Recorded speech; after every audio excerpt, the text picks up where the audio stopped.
你们知道这些刚刚从深海里面拉上来的黑乎乎的东西究竟是什么吗？这就是在海洋里面种植的蔬菜海带。很多人都没有见过海带种植跟海带丰收这样的壮观的场景。今天阿波来到了中国的海带之乡福建霞浦，带你们一起来收海带，真的是太幸运了，居然在海带里面还捡到了一条海参。其实海参在海里面主要的食物就是海带，还是让它回归大海吧。走吧，既然海参都这么喜欢吃海带，我也尝一口。哇，真的是又脆又鲜。我们福建的海带从12月份呢开始育苗，在大海里面要长5个月才能够长这么大。福建霞浦的地理环境跟特殊的地理位置呢，特别适合海带的生长，所以这里的海带吃起来口感啊，就是软糯香鲜。你来看一看它的厚度啊，跟我手里拿的硬币居然都差不多。这样的海带，无论是炖汤也好，清炒也好，炒红烧肉也好，都是非常好吃的。我们现在就把收的满满一船的海带啊，全部拉到海上进行挂晒。很多地方的海带呢，都是铺在沙滩上。看看咱们福建霞浦的海带究竟是如何挂晒的。海带捞起来以后呢，要立刻进行这样子的晾晒。别的地方呢都是在岩石呀或者沙滩上晾晒，但是我们福建的海带都是这样的挂晒的方式。这样的好处呢就是没有任何的泥沙。为了确保海带的口感更好呢，还要进行第2次的翻晒，直到海带的干度呢能够达到7至9成左右。这样的晾晒方式呢，使海带的表面呢会有一层白色的晶体，这个呢就是海带的营养物质甘露醇。所以这里的海带具有软糯香鲜的一个特点，也具有很高的营养价值。海带挂晒起来之后呢，你会发现每一条海带的下面呢都会有一些小洞洞，其实这些呢都是海洋里面的小鱼小虾平时给吃的，所以种植海带呀也可以造福海洋。晒了2天的时间，我们的海带呀终于已经在海上自然晾干了。你看这一颗颗的海带看起来是不是特别的新鲜？海带的上面呢有一层白色的东西，这个呢就是甘露醇了。它有一股淡淡的咸味跟很深的鲜味，这就是大自然馈赠给我们的味道。海带虽然说不是很高端的海产品，但是是每家每户都需要的海产品，因为它里面含有很高的营养价值。像这么好的霞浦海带啊，很多人肯定都没有吃过。我们这里呢，一包啊是500克的重量，里面大概有5到8根这样的霞浦海带。就这样一根啊，它的泡发率大概能够达到6到8倍左右。这一根海带平均只要2、3块钱。我们到手1包是1斤，2包是2斤，一共只要36块9。如果你从来没有吃过霞浦的海带啊，建议你拍上一份给家人尝一尝。无论是清炒还是凉拌啊，口味都非常的棒。这一根啊，够您吃好几顿。我的姥姥过世的时候，我妈妈哭着跟我说：“妈妈没有妈妈了。”只要妈妈在，其实每天都是母亲节。慈母手中线，游子身上衣。黄河本不黄，因为容纳了百川，所以改变了模样。母亲本漂亮，因为养育了我们，所以变得沧桑。母亲节的意义是怀念、感恩母亲的养育之恩。我们每天都在长大，母亲每天都在变老。今天我想跟大家讲一讲我的母亲的故事。我的母亲是一位朴实的农村妇女，有5个弟弟。那时候母亲的家里面很穷，经常吃不饱饭。她读书也不多，只念过小学1年级。在我的印象里，母亲除了会写自己的名字以外，再多的字对她来说就像天书一般。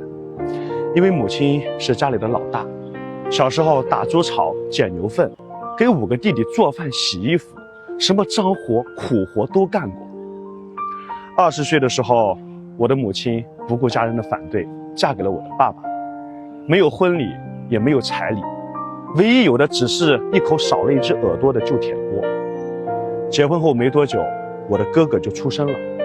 因为家里太穷，我的哥哥小时候从小没有喝过1口奶粉。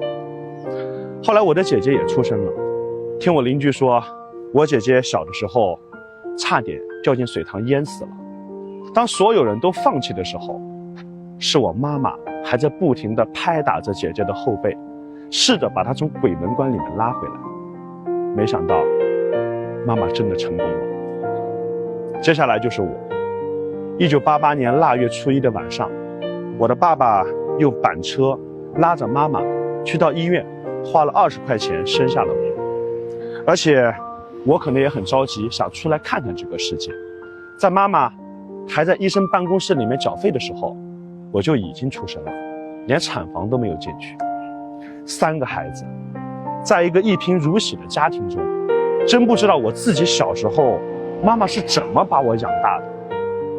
但我听我的妈妈说，在我出生前1个礼拜，她为了养家糊口，还能够独自扛起100斤重的麻袋。可能因为那个时候真的太穷了，妈妈嫁过来以后，跟我爸爸这边的姐妹关系处得并不好，更别说是婆媳关系了。可能是妈妈为了养育我们，想为我们争取更多，也可能是一个外乡的女人嫁进来就应该是要受欺负吧。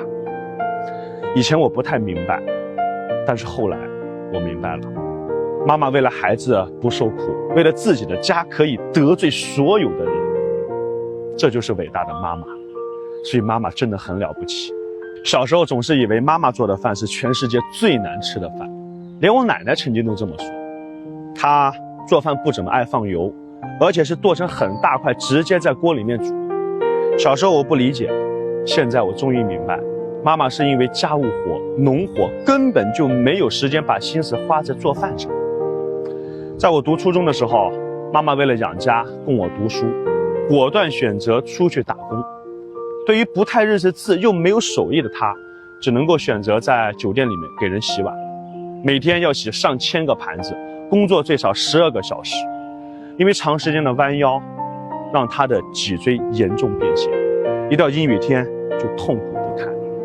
本想着再坚持2、3年自己就可以退休了，可是没想到她迎来了自己人生中的第1个孙子。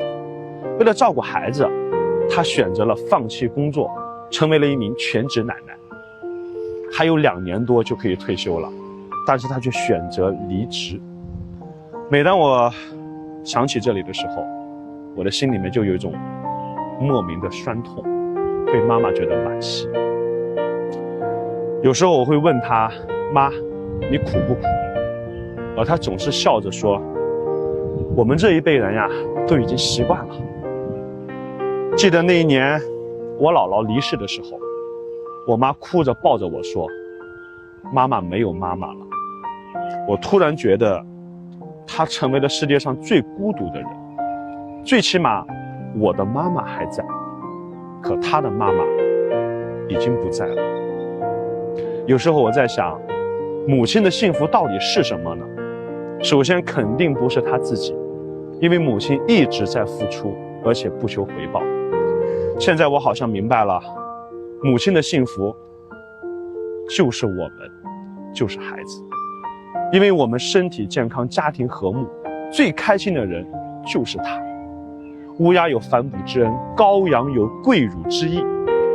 我们对母亲应该要懂得感恩，因为她给予了我们生命。母亲节快乐，伟大的妈妈。